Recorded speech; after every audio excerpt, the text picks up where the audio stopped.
Attention!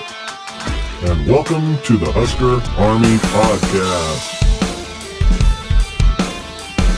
With your hosts, Husker fanatic Brian Knutson, former Husker wide receiver Kenny Cheatham, and Husker recruiting guru Matt Sass. Gee, Chuck, the date started off good. Purdy to throw. Feeling the pressure. Flushed out. Purdy on the run. He's got wheels and he's got the first down. And then some. Purdy turns on the burners. Pedal to the middle. He's in. Touchdown. 55 yards. Up 2nd and 20. Let's get the play off. Purdy back to the air. Over the middle. Complete. First down and more. Extending Jalen Lloyd. He's going to take it in. Has he had a long history of mental illness? 4 hours later.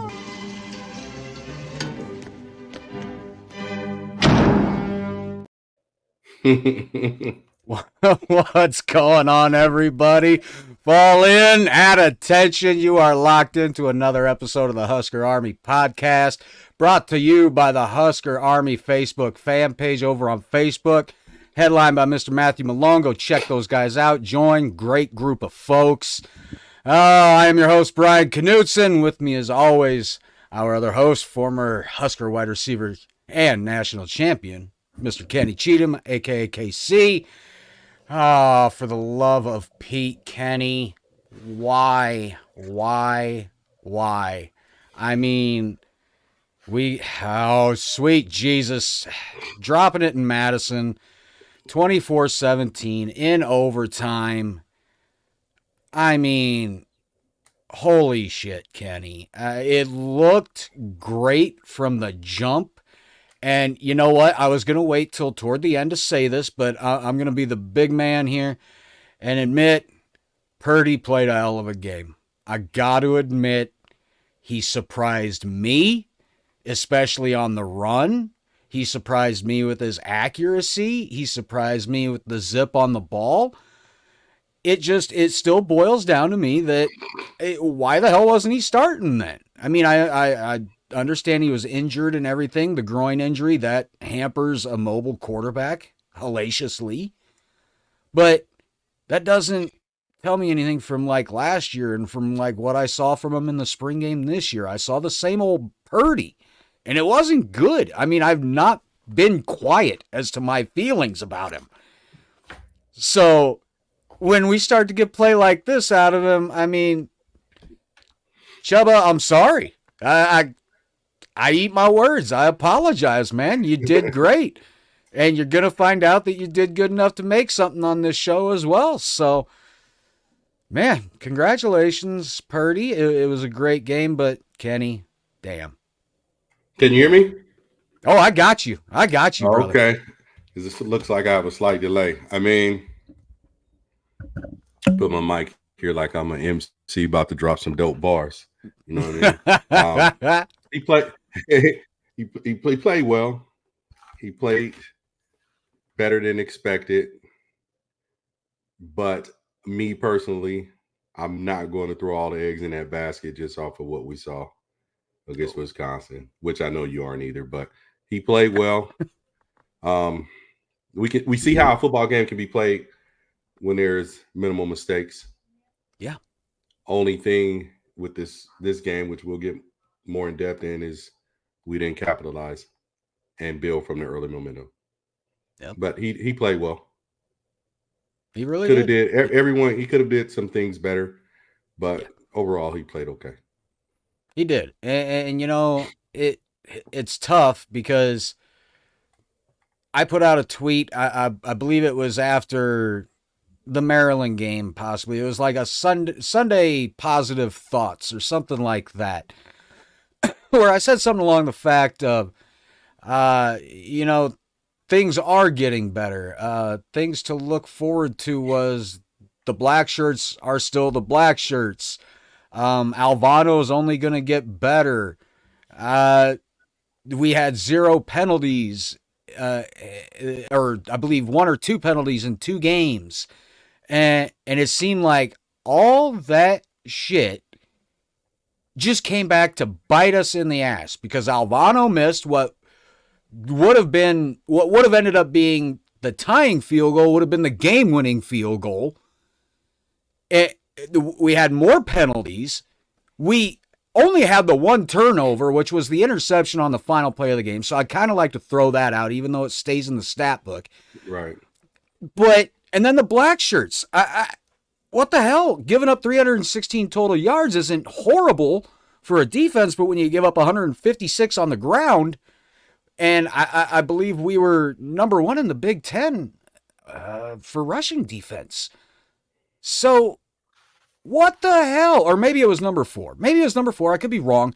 To hell, who cares? They're damn good with rush defense. It just seemed like everything came apart that I put in that tweet. I'm starting to think that I'm cursed somehow, Kenny. Stay off X. You need to stay off X. You're the jinxer. I try, but Husker Nation, man, Husker Twitter, they keep pulling me right back to it. I can't help myself. It's a sickness, Kenny. You know that. Man. It's a sickness. Yeah. Don't talk about sickness. That's right. That's right. Kenny, you went and got checked out, man. Just some bronchitis and all that. Yeah, sinus infection. Jesus. All from a weekend back in Lincoln. Yep. That's scary. I remember why I don't stay there. It's ridiculous. Yeah, see, absolutely ridiculous. That's why we didn't record yesterday. I wasn't feeling all that great, but I feel a hell of a lot better today, thank God. That's good. That's good, man. Yeah. So, yeah, bro. I mean, it depends on where you want to start discussing the game from. I mean, honestly, we started with the bang. He had the big run, which went for 6. I got that clip for you. You know, he scrambled to the right. It opened up. And look at that burst of speed there. And he just took off, and he was gone. And I didn't think that play would go. Once I saw it open up and I saw him get past the line of scrimmage, I figured everyone was dispersed around the field, and it looked like an open lane to me. And then the pass, it was a good pass. Young Lloyd, nephew, caught it.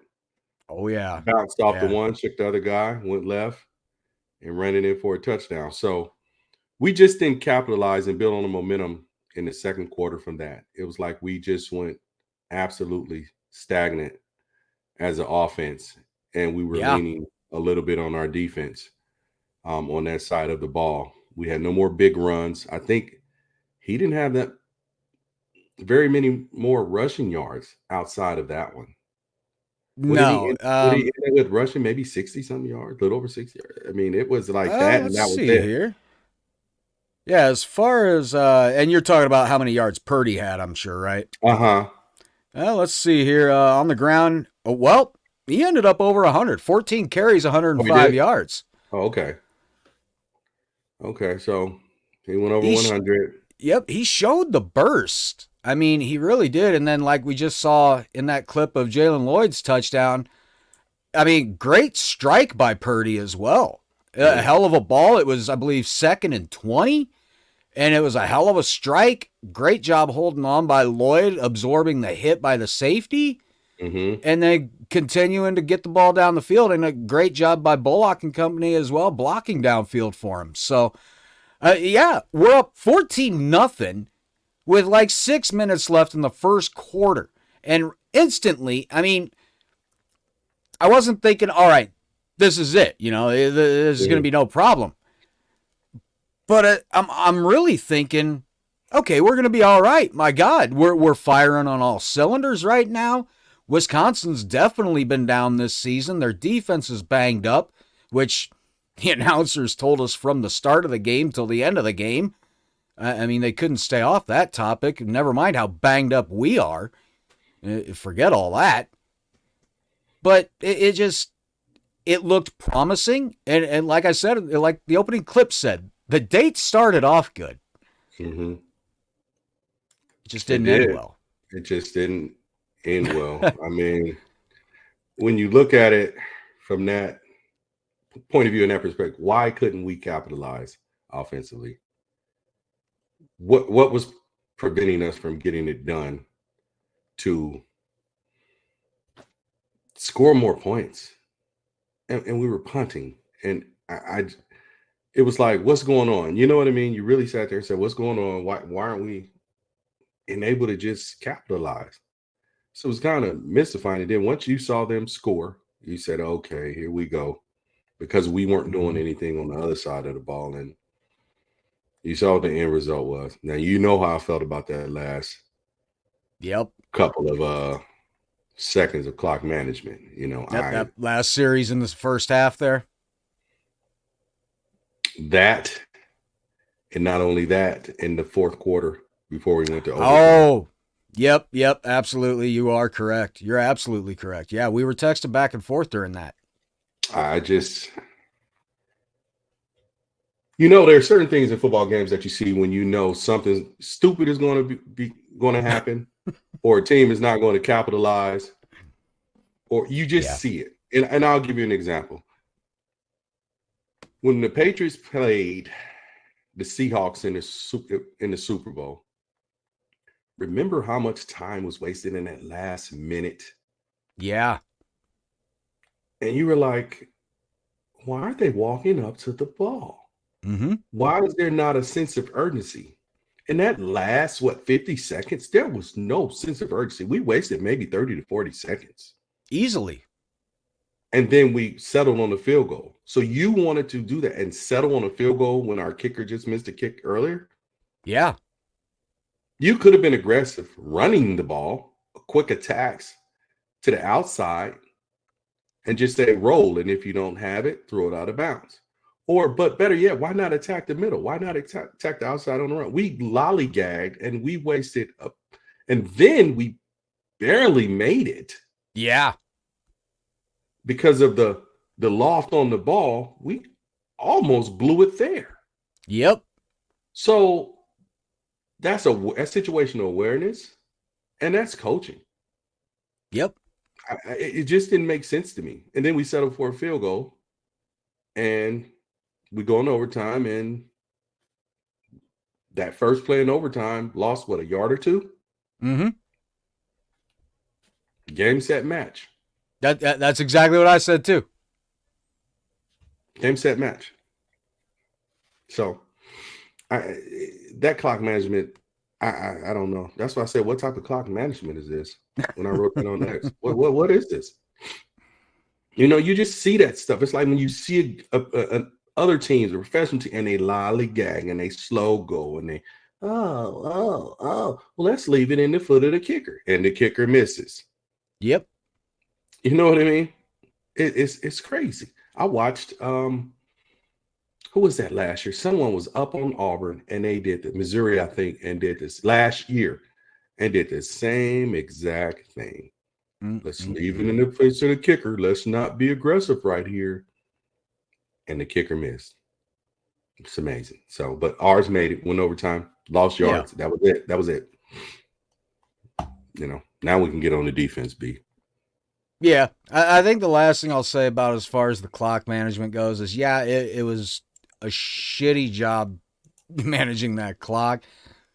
The only thing I would actually kind of wonder about is I know a lot of people are upset about him not being aggressive, as I am as well.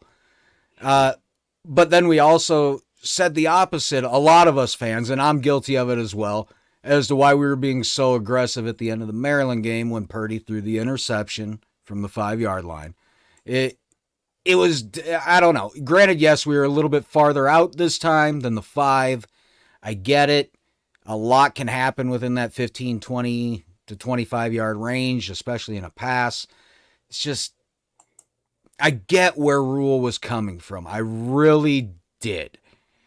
But at the same time, I'm with you on that, Kenny. You should have been aggressive.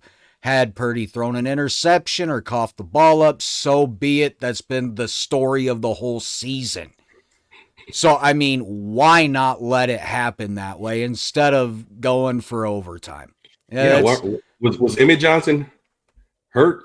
I don't think so. That's another thing. I don't give Grant credit. Didn't cough the ball up at all, but Johnson was running better than Grant. I'm sorry. Yeah, they could have given the ball to Emmett and let him try to get some yards on the ground. Yeah. I mean, maybe when get a little closer and tell your quarterback, if you don't have it, throw it out of the back of the end zone. That's coaching. That's what you teach. Yeah, when you watch somebody like Emmett Johnson run, like this fourth quarter run with 3 minutes to go, huge. Mm-hmm. I mean, it couldn't be any more huge of a run. It's exactly what we needed. Gets us across the 50. Now, that whistle was way fucking late. I don't know what the hell the refs were looking at on that. He's held up by 8 guys. I mean, it's like they want the ball ripped loose before they whistle it. Yeah, that's how people get hurt. Yeah. Yeah, that's how people get hurt. Damn. It's crazy. It's absolutely baffling to me how these last 3 weeks have played out. I mean, look, Coleman on that final drive in the first half, hell of a catch there. Hell of a catch. I mean, going up and getting it at its high point. The receivers actually had a decent day. If you look at this one here to Kemp, I mean, Kemp was giving us a good burst as well. That was one I thought skipped off the ground. I really did. But looking at the replay, I mean, no, he snatched that. And then to round out, as far as receiving goes, that catch by Fedoni. I mean, to lay out like that as a tight end. And I suppose before we move on to defense, I'll show the one last clip of Purdy, and this was that final drive in the fourth quarter. This was the one. That showed a lot to me right there when he got the edge. He didn't go out of bounds. He was able to stay in and get about another 8 to 10 yards. Yeah, he kept running. Yeah, most guys, a lot of guys would have got the first down and just ran out of bounds, but he kept running, which was cool. Yeah, they would have called it good from there and been like, yeah, I got it. But like I said, I'll eat my words. I apologize to Mr. Chubba Purdy. You did great, young man. You did absolutely great. I guess if I want to stay as devil's advocate, it was your first start here, young man, and nobody's really got film on you. So Harburg did pretty good in his first start for the same reason. True story. It's a true story anywhere you go with a new quarterback, I think. I mean, when you barely got film on somebody, what are you supposed to do? You can't prepare for them. You can't. You got nothing to scout. You got no film to look at. You just got to pray to God your defense knows what they're doing.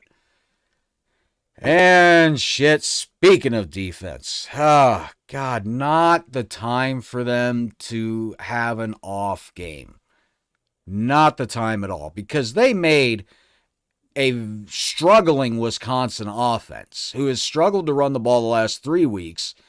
Their quarterback just came back last week after a broken hand, on his throwing hand nonetheless.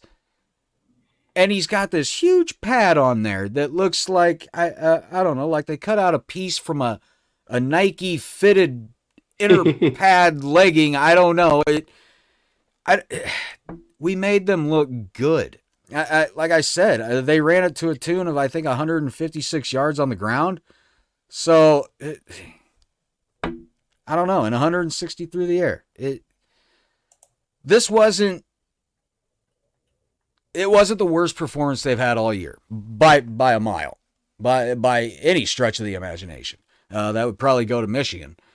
But this defense has the weapons, they have the talent, they have the knowledge, the drive. They have everything right now to be a great defense week in, week out. And it just seemed like they were a little flat. They were allowing that offensive line to push them around. We weren't getting very much pressure. The ball came out fairly quick. And something I brought up to you, Kenny, during that game. as great as this defense has been all season, they've got to get turnovers. Yeah, we didn't get the turnovers we needed yesterday. The other day. Unfortunately, we've just been relying on stops. Yeah, which they did. 2 fourth down yeah. stops, if I'm not mistaken. Yeah, the one was excellent. Oh, beautiful. He came up and laid the hammer to him in that when each other. Was that Javin Wright? No, that was number 12. It was number 12. Oh, was it? Okay. He came up and fire. I was like, ooh, wee. Yeah, he rung his own bell on that one even. I'm like, that was a good one. But you know where I think the defense struggled to me personally yesterday? We could not get them off the field. We gave up far too many third downs. Yeah. They just dinked and dunked us with either the quarterback running or a catch on whatever and long to keep their drives going. We had the one quarterback run scramble. He got a substantial amount of yards, and I think it was Buddha that missed the tackle. Yeah, unfortunately. And if he had tackled him, we would have stopped him in the backfield. But yep, he missed the tackle. The arm, he went outside, ran right, and got the first down. But like, if you just go back and dissect the film, it's multiple third downs that we gave up. I know they outperformed us on third down performance and getting the first down. So, and they were 7 of 15 on third down. Yeah, and it was big yards. It wasn't. They weren't like a 3rd and 1. It was like 3rd and 9, and they got the first 3rd and 12, and they got the first down. So the amount of yards they were getting on their 3rd and longs is I think, to me, the difference. I mean, that did it. Yeah. That led to their drives. That led to their touchdowns. That led to their field goal. And it showed in overtime. That led to the W. So, I mean, the defense held. They bent, but they didn't break. But they bent a little further over this time. It was a little more heat applied to that metal that caused it to bend a little bit more. And we just didn't do it. But offense didn't help them. Didn't help them. After the first quarter, what were we? What were we doing? Why were we unable to capitalize? Did they make the adjustments we couldn't make? Yeah, I mean, look at the score breakdown there. I mean, we scored 3 points. Second quarter, useless. Third quarter, useless. Fourth quarter, we got a field goal at the end of the game. Yep. Barely. Because the clock went out with 1 second. We were useless for 3 quarters after the first. And, well, let's go 1, 2, 3, 4, and you include in overtime that percentage of a quarter. Yep. I don't know. I didn't see this one coming. I really, but then again, I'm not going to lie. I haven't seen the last 3 weeks coming. I mean, if you lay that out, if you just play those games on paper, they're W's. They're W's. Even with how Maryland had looked before they went on their, I think it was 3 or 4 game losing skid coming into Lincoln, we still outperformed them. Not offensively. We haven't outperformed anybody except maybe Iowa offensively. Yeah. Mm-hmm. It's hard to understand. It's very hard. Especially as just a fan, with somebody that I'm so far removed from playing the game in high school, that the knowledge I had of recognizing things, knowing what certain things are called, that's all gone. I literally watch the game through the eyes as just a fan. I see what I see. I know how the game flows. I sometimes I know the game well enough that I can see things coming before it happens. I'm not going to say I can see the fucking future by any means whatsoever. But yeah, there are times I do see more than an average fan. And it's just because I've watched, played, lived this game for so long that I just know this game. Yeah, you can look at some ins and outs that the average person may miss. Like me, I see it from so many angles and so many different perspectives when I'm watching it. I can actually see stuff and say, "Oh, he's open in the middle," or You when they played line at up, this level. or he's going to be open in the flat, Yeah. or that's the tight end when that backer just moved out. That middle backer doesn't drop. That means the safety has the tight end. He's going to be wide open. So a lot of that stuff I can see, and in person, I see it even more, especially from in the stands. I can look and say, "Oh, so and so's gonna be open the moment the ball is hyped." Say he's open. So yeah, I get what you're saying. It's just, oh man, like I always tell people, I say Brian's the positive one.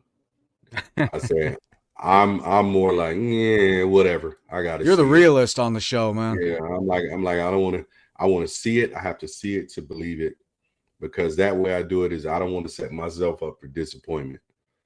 And like I said, if you go back to it, I said, are we better than Michigan State? Depends Not on on which that Michigan day. State. Are we better than Maryland? Remember, I was like, ooh. Not on that day. And then I said Wisconsin. Ooh. So like I said 5-7 or 6-6. And we're right on par. Yep. to what I said. So I mean, dang, bro. It's just Yeah, we've got to make it's hard to deal with. It's hard to deal with because it's like, why?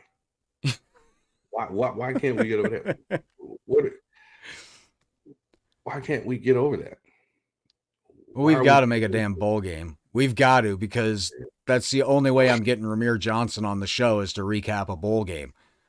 So we have to make a damn bowl game. That's what you told him? Well, yeah, because, when me and him were talking about getting him on here, I've brought it up before, me and him messaged back and forth on Twitter personally, and yeah, it's hard for him to come on a Sunday, even though he's injured, because they do a ton of shit on Sundays.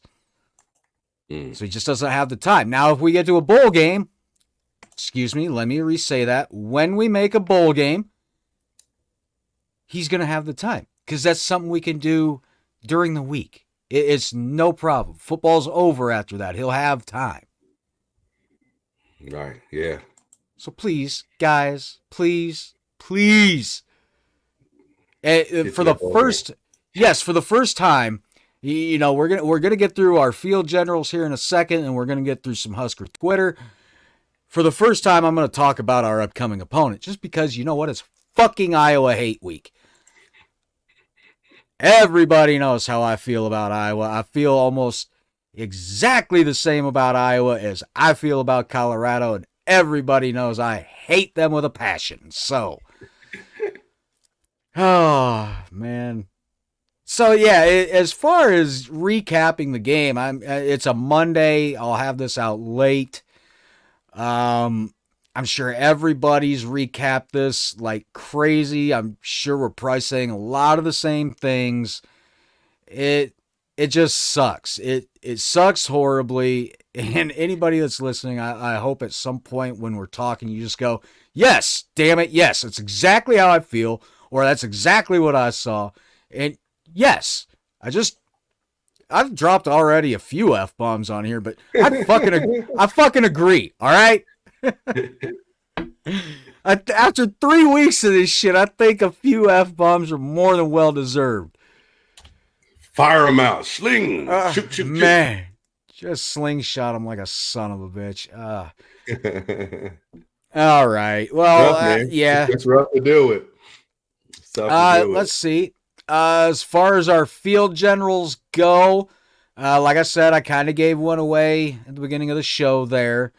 There you go. I had to go with Reimer because he was just everywhere. He was flying around. He was in coverage. I mean, the guy was doing everything he could. And I couldn't believe we hadn't had him as a field general of the week at all. Granted, I did only start this a few weeks ago, but still, one of the leaders on that defense. And then a guy that I never thought in a million years would make this, would even be considered to be put as a field general of the week. And offensively, guys, it's Chubba Purdy. 1-2, number 1-2. I can't believe I'm saying this. I couldn't believe I put this there. As I was finding the graphic to put together, I'm just like, typing his name in, I was like, I never thought I'd be putting this in. I was just like, this is crazy.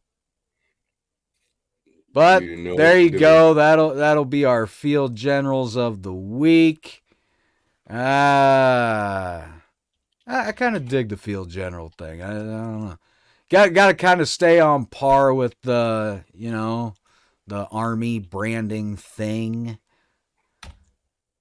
I don't know. I've never served in the Army or any armed forces for that matter. I applaud all that have. I am way too much of a pussy to ever try to endure that.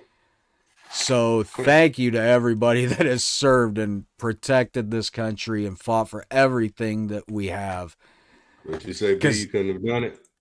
There's no way. I'm too much of a pussy. I couldn't have gone through it. There's just no way. I don't have that type of mentality in me. You put me on a football field or a sport in general, I'm extremely competitive. I don't like losing. But that's a totally different monster.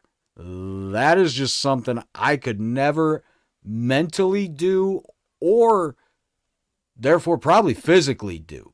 I just don't think I could do it. Right. Not in me. Yeah, it's man. just Yeah. not in me.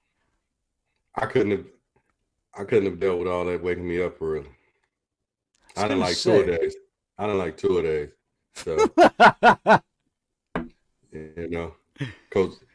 Coach Brown, when I saw him when I was in Lincoln, he said the other day I was telling someone the story about you and 2 days when you were here. Because they're still one of my favorite stories. They got a lot of stories on me. They just laugh. And like, the academic counselor still knows my social security number. That's how much I was in there, Dennis LeBlanc. He's like, he can read it off like it's his. Like literally, he'll be like 6. Yep, that's me. So anywho, he sits there and he said, I remember you were sitting there talking about 2 days. Because, he said, what time the guys practice? And I said, no, I wouldn't have made it. And he starts laughing. He's like, I know. He was like, you. I said, nah. I said, y'all would just have to do something with me. I wouldn't have made it on the team. I'm not getting up that early to practice. And he said, yeah, I was telling him about the story you in 2 days and how you said, hey, coach, who invented 2 days? And we were like, so-and-so. You were like, yeah, I wish I could meet that guy so I could just hit him in his mouth. I was like, yeah, because it was stupid. I said it was stupid because I told him one time, here, Coach, I want to practice. Why are we practicing twice a day and why this early in the morning? If they can't get in the afternoon practice, they're too stupid to play. Stop wasting time having us out here early in the morning. Nobody want to hear all that mess at 7, 6 in the morning, hear you yelling. So just imagine that's practice. Just imagine being in the military service. I'd be like, look here, Sergeant. No. I ain't gonna make it, boss. See, I might as well just give me a sign with this truck. I'm tired. I ain't got time to be hearing you yelling. Did you brush your teeth? I would have had him laughing, but nah, I ain't doing all that. Nah, we can't do that. Now, see, have you ever seen the movie Foolish with Eddie Griffin? Yeah. Okay. He had a great line in there in one of his stand-up skits, which is true. He pulled a lot of this from his real life skits and stories and all that. But when he joined the military, he was like, we get there and they tell you we do more shit before 6 a.m. than most people do all day. Eddie Griffin just goes, that's too much shit. And it is. It's too much shit, man. That is hilarious. Yeah. All right. Yeah. Well, why don't we see what Husker Twitter has to say now? I told you the last 2 weeks were tough to find much positive. It did not get any easier. Now, granted, I was able to pull 6 of them. I probably could have pulled more and made this longer, but just got 6 of them here. But this was tough. So, who are we going to start off with? All right, run the damn ball at RTDB Nebraska. Every time Scott is about to snap it, he looks in between his legs and then snaps it right after. I noticed that as well, too, with Ben Scott. I was watching it the entire game, and it wasn't just him looking between his legs before snapping it.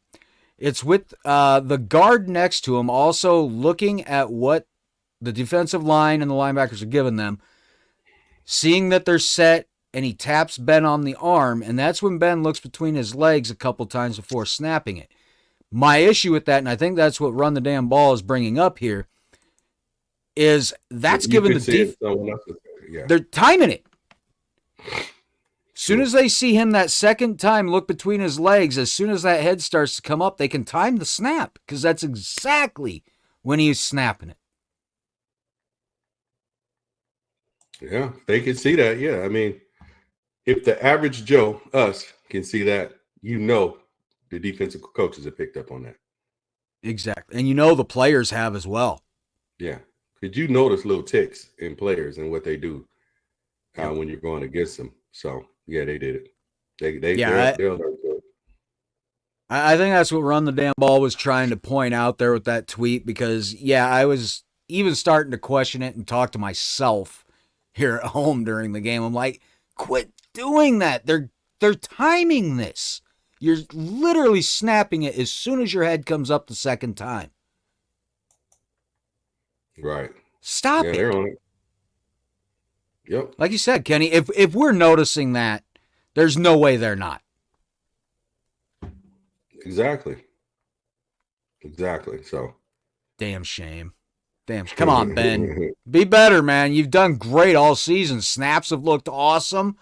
I mean, the only fumbled snaps are on the quarterback. You haven't had anything wild, nothing high, nothing low, nothing to the side. You have looked great all season, young man. Now quit doing that shit. You're right. Totally agree. Knock it off, man. Ah, yes. Coach Nerf Ball at the Nerf Coach. At some point, you'd think we'd stop caring, but yet, here we all are. Like I said, Kenny, it feels like a sickness, doesn't it? It feels like a sickness, like we're addicted to crack or something. It's horrible. Yeah, pain and suffering. Why do you misery loves company, right? Yeah, every Saturday. Every Saturday for Big Red. Just tune in. If you need a weekend of heartbreak, we can provide the last 3 weeks for you.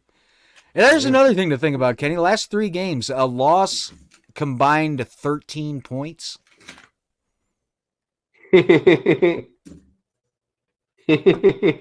We're back to this shit again. Just after we started praising that we got over the hump of getting over 1-score games. End of the game.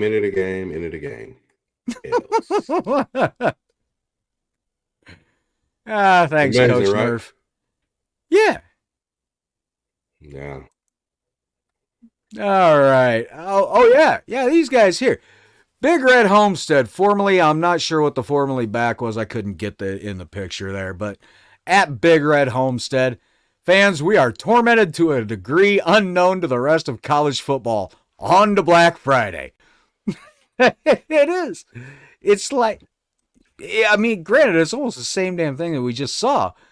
But yeah, it's like we have to go through this. No, we don't have to go through it. I don't agree with that shit. But they're going through it. So, no, hell no. Oh, no, I agree with you there, Kenny. No, we don't have to go through this. It's just the programs put us through this. Sometimes it sucks being a fan, dude. Ah, yes, Husker BR, Husker Big Red, at Husker BR. First year resume. Now, I brought this up because I did not agree with this at all. And the only thing I can agree with is the couple facts here. First year resume, they said. Blew a fourth quarter lead at Minnesota. That's a fact. Blew a 14-point lead at Wisconsin. That is also a fact. Had the ball at the 5 in tie game with 3 minutes left and found a way to lose. Maryland game. That's a fact. Unless there is a win next week, this season is a massive, massive failure. Totally disagree. Sorry, Husker Big Red. Wrong 100%. There's no way anybody's going to convince me, even if the unthinkable happens and we lose to Iota on Black Friday. It's not a massive failure. The morale for this program amongst the fan base is better than it's been in probably 5 or 6 years. I don't know. Am I wrong on this one, Kenny? Is he correct that it'd be a massive failure? I just don't see it. Ooh. Yeah. Hey, we can disagree, Kenny. There can be pander, man. There can be banter back and forth. No, I wouldn't say that. I wouldn't say that. Now, as far as, but you know, my expectations are a little bit more. You know, so my expectations with this year, I'm going to look and see what's coming next year. Yeah. So you know me, and I pointed it out to you earlier, and I'll repeat this for everyone who's listening, watching, which we really appreciate. I'm going to say this. You might not like it. Scott Frost went 5-7 in his first year. I think Mike Riley went 6-7. The next year, Mike Riley was in the bowl game at 9-4 and had us ranked 10. So people listening, watching, don't try to discredit who was there, what players, etc. That's just an excuse to minimize it. Okay.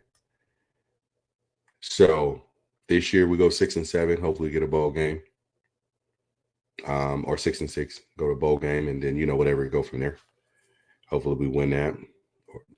But next year is going to be let me see what we do. Because if there's no improvement from this substantially, what are we, not what are we doing? Oh, get rid of, no, it's just, okay, what are we saying? Because the reason everyone was on Nebraska the second year after Scott Frost was because the momentum built in that first year. I think that's the game we went up to Ohio State and Adrian played well, and they barely beat us. So there was momentum. There's a reason they had us ranked going into that next year, top 25, and then we got blown out of the water ASAP. But there was something to it. Now, Mike Riley in his first year, 6-7, you know, with the bowl game, everybody was, but that next year, boom, bang, boom, bang, boom. So me, it's the next year. This year, I won't say a failure, but I tell a lot of people who saying it's a failure, you yourself are one of the ones that bought into the hype.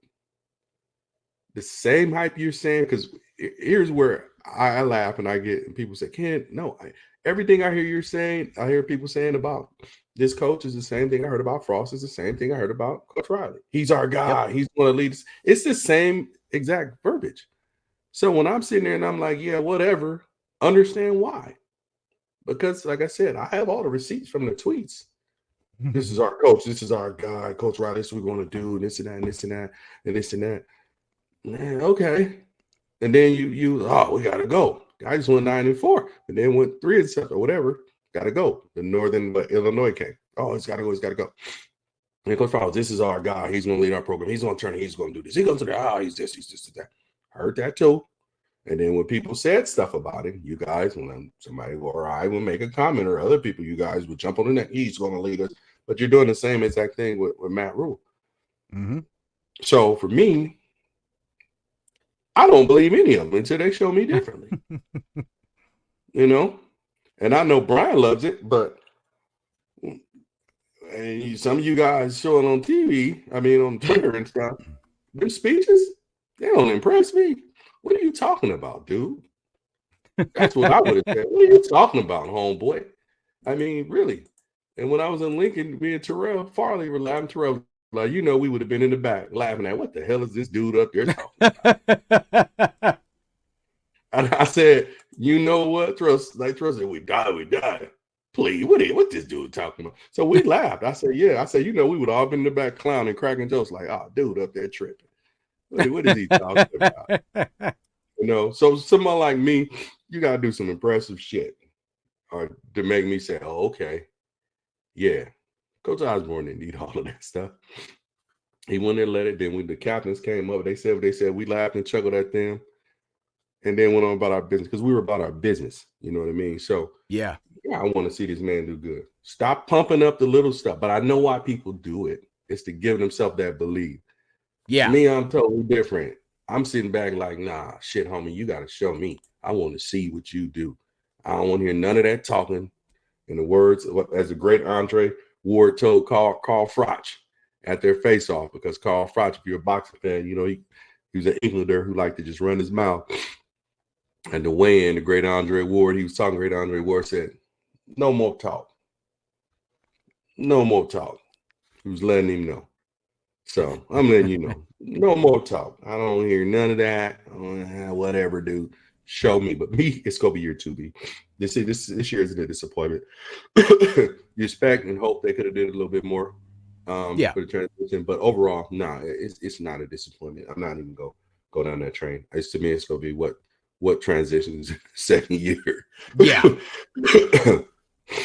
For me, I know I've said. Even when they hired Rule, I was like, anything less than making a bowl game, I mean, I don't know how I'd evaluate the season, but I'm sorry, the way these guys have at least shown tenacity and fight, and especially the improvement on the defensive side with Tony White leading the charge there.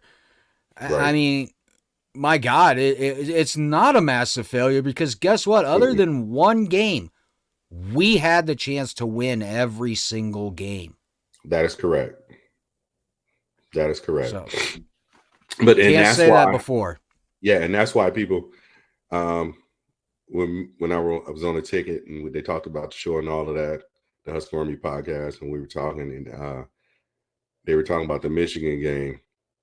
That's why you'll hear someone like myself, more of a player, saying no excuses on that. When they were talking about switching over to the other sideline, stuff like that. Stuff like that to us is making a built-in excuse to why we aren't winning.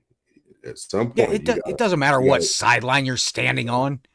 At some point, you have to drop your nuts and get after it. Yes, it's that easy. At some point, you have to drop them and say, you know what, dude, all this talking, let's get it handled. You know what I mean? Let's get it handled. I mean, have some oomph about yourself, because me personally, I want to see you get down. So we'll see, brother. I mean, but I know. All right. Couple more on the Husker Twitter to go here.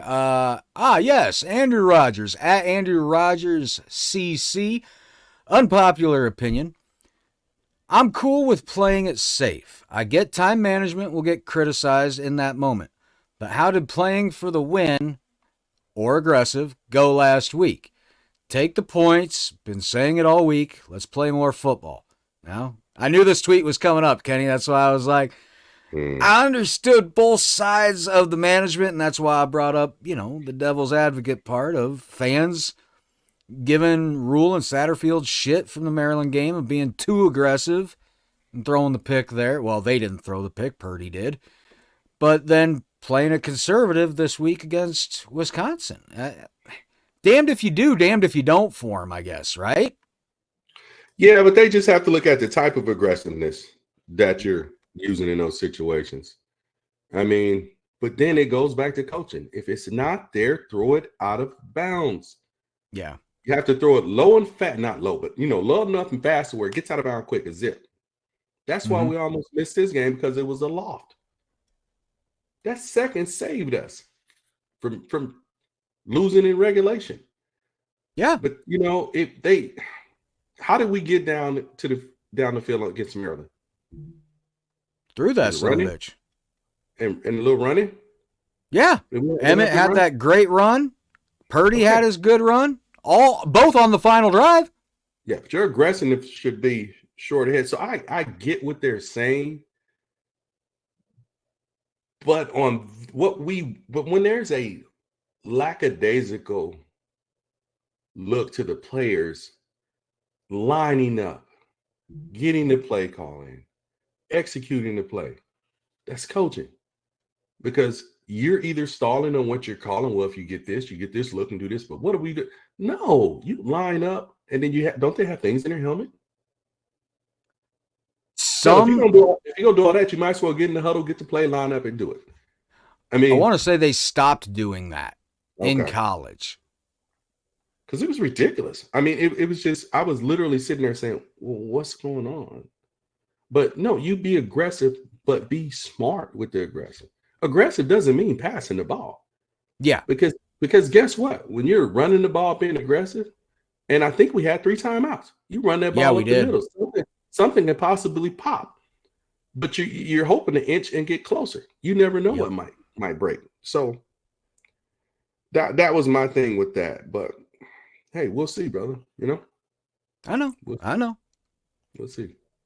Right, we got one more to go on Husker Twitter. And Kara or Kara, I'm not sure how she pronounces it. So it's at Husker Kara, maybe. Not sure. But she says, well, turnovers didn't lose us the game. So that was different. She's absolutely fucking right. I was impressed. Like I said, I don't really count that interception at the end because it was Purdy had no choice but to put it up. It was the final play. It was 4th down. You had to do it. I concur. Where is she wrong? She's not. That's why I was really glad I found that. Yeah.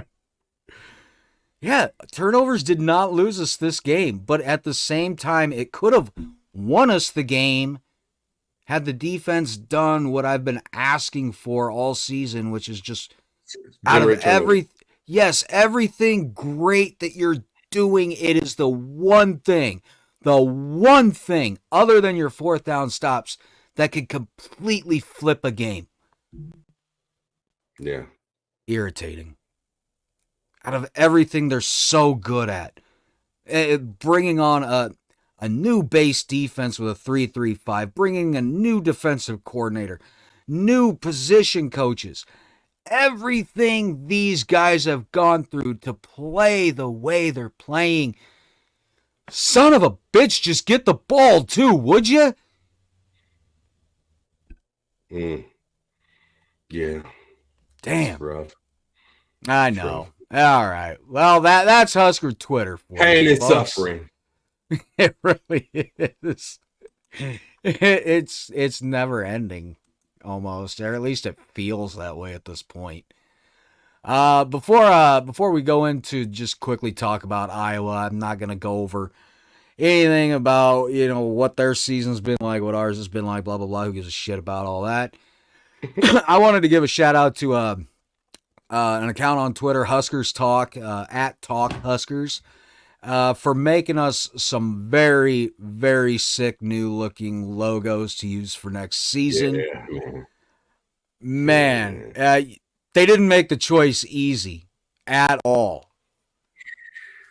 So, what we're going to go with is probably that final one they sent us that was pretty much all red and white. I think I got it right here. There it is behind us. There it is behind us. Yep, that is a good-looking one. It really is. Yeah, I apologize that it's in there as a background and not an overlay. That's my screw-up. But, and then I'll figure out a way to use the tank one as well, the very first one that they sent us, which, man, I just wish that one would have been formatted a tad bit different so it could have all fit perfectly on the screen. But it was just no matter how I did it, I couldn't fit it all to just fit the screen. Something ended up being cut off, like above the tank there, and that flag, it says Husker Army. Then you got, let me take this banner away here. You got the football players down in front of the tank that have the pads on and the helmet, but they got camo pants on. Yeah. It just came out looking sick. It really did. Now, what's funny is some folks brought up some stuff that, I mean, I didn't see it because, I don't know, maybe it's just not something I see right away because I'm born and raised in a small town. But there was a lack of diversity, shall we say, in a lot of the illustrations. But look, Clester Johnson even brought it up on Twitter. I was like, to be fair, this is the AI, guys. This has nothing to do with the creator himself. So do not kill the messenger. Maybe kill the AI. But yeah, kudos to those guys, man. They knocked them all out of the park. Some of the wording was off on some. He's like, I'll go back and fix it. I'm like, dude, I just asked you to do this just to see what there was. You don't have to put really any effort into this. And they did. They went way above and beyond. Yeah, they're sweet, man. That last one is it. That's the one. That white one, that white circle, that's Yeah, that's the one. As soon as you said that on Twitter, I had just gotten done saying that to my wife. I was showing her. I was like, thinking this is going to be it right here, baby. Look at this one. And then I saw that you commented like, that's the one. That's the one. That's the one right there, man. Yeah, so we'll have a new logo up in the top right of the screen come next season. A new, obviously, backdrop we'll use. I think for the backdrop, I don't know, Kenny. Let me get your opinion here. I mean, should we go with the circle logo, or do we get more with the tank logo just for a backdrop? What other circle? Which was circle? This is the circle logo. This is going to be the main one we go with. We can use this tank right here as just our backdrop when we record, and then we'll have that replaced right there in the top right corner. That N will be gone, and our white circle logo will be our new logo. You'll see that everywhere across this. You'll see it on Twitter, Instagram. Yeah, it kind of felt like I had to replace a trademarked Husker N, you know?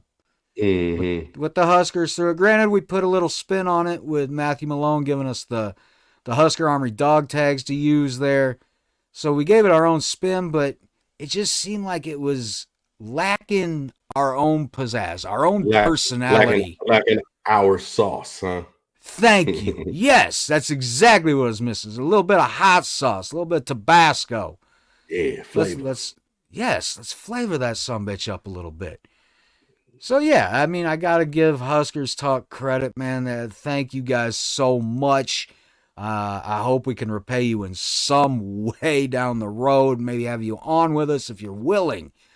But thank you. They came out amazing, and we got our new logos. Yeah, you know I like both of them with the tanks. I like that one. I like them all. They came out good. They came out good. Yeah, they did their thing, man. So all right, now real quick, we'll talk about IODA. I don't like calling them I do not call them Iowa on Twitter. It's IODA or the Cockeyes. I don't care. I will not refer to them by name, just like I won't with the Buffaloes. I don't give a shit. I don't like them. I know they don't like me. So yeah, it comes down to that. Black Friday in Lincoln, one game, bowl game or no bowl game. That will be the question. I think we make a bowl game. I think so too, Kenny. This is what I put out in a tweet after that Wisconsin game right away. I said, game over. Now it's time for Iowa Hate Week.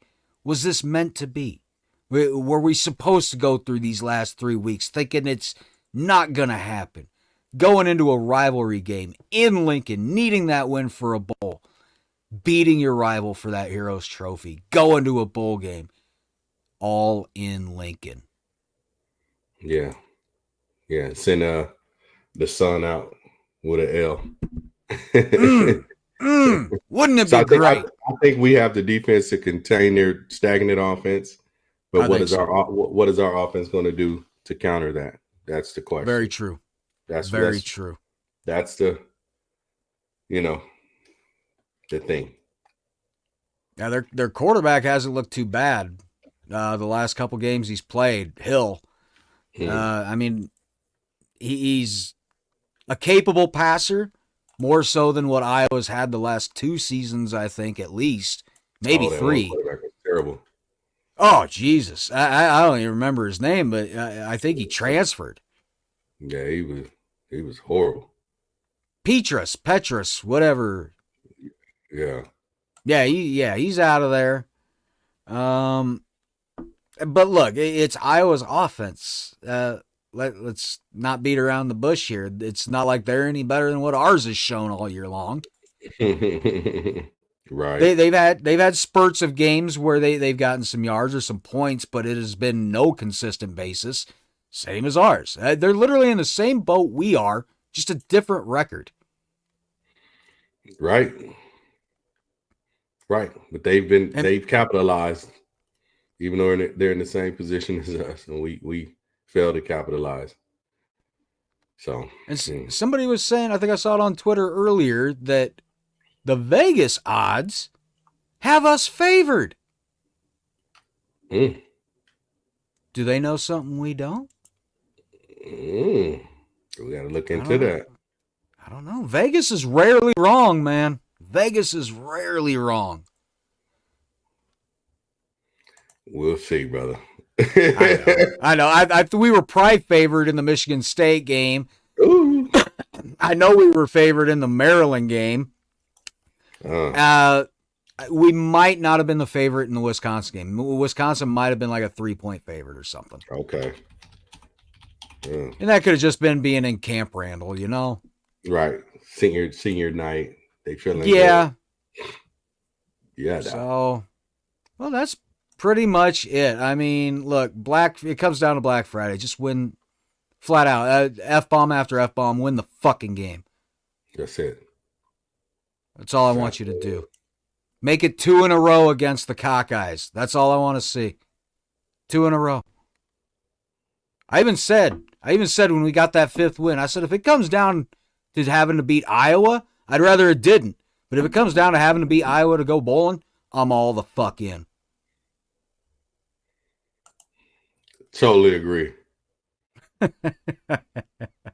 Fuck totally Iowa. As Scott on Gen Red would say, Iowa's corn sucks, and I wish I could come up with a quip like he does, but he's just too damn good at it. Yeah, I can't do it. Yeah, he says they got terrible corn. He's good at it, man. He always comes up with something new each damn time. I don't get, and I swear it's off the top of his head. He does not write this shit down. That's just his disdain for Iowa. That's why he doesn't do it. I think that's why I get along with Scott. I think that's why me and Scott kind of clicked right away when we met. I was like, yeah, all right, I like this guy. It's hilarious. Not to mention he's a vet, so he's got my respect anyway. So yeah, for sure, no doubt. All right. Well, what do you think, Kenny? You think we covered her? Yeah, man. We talked about what we could talk about. You know, so. How we took the L, how we should have got the W, how we wanted the defense to make more stops. We got too much third and longs, and we playing them cocksuckers. Iowa this week coming up. I love it, little Freudian slip. I love it. Yeah. We very rarely get Kenny to cuss on here. Look, Kenny does cuss in private. Just he tries to keep it respectful. So when he does do it on here, you know he means some fucking business. Have you noticed? I'm going to say this. I want to say it. Have you noticed their fans have been awfully quiet since last year? Iowa fans? Mm-hmm. Oh, yeah. You notice that? Oh, yeah. What can they say? They've been quiet. They didn't go to Indy last year because of us. They've been very, very quiet. Like, shh, be very, very quiet. Yeah, they chirped a lot last year, and it didn't work. And the years before, because they beat us, so they was Well, yeah, 7 years straight. I guess, yeah, you could probably talk some shit. Yeah, they were letting But us this know. year, you're right. I haven't heard shit on there. Mm-mm. Like I said, Vegas, I swear to God, I saw it on Twitter. Vegas has got us favored. Let's see what happens. Yep, that maybe Vegas knows what we don't. I don't know. We'll see, bro. We'll see. All right. We'll go ahead and shut her down now and call it good. Guys, at this point, you know where to find the show. Right there by my name, at Husker Army Pod on Twitter and Instagram. Just Google Husker Army Podcast. You'll find us on YouTube, Apple Podcasts, Spotify, Buzzsprout.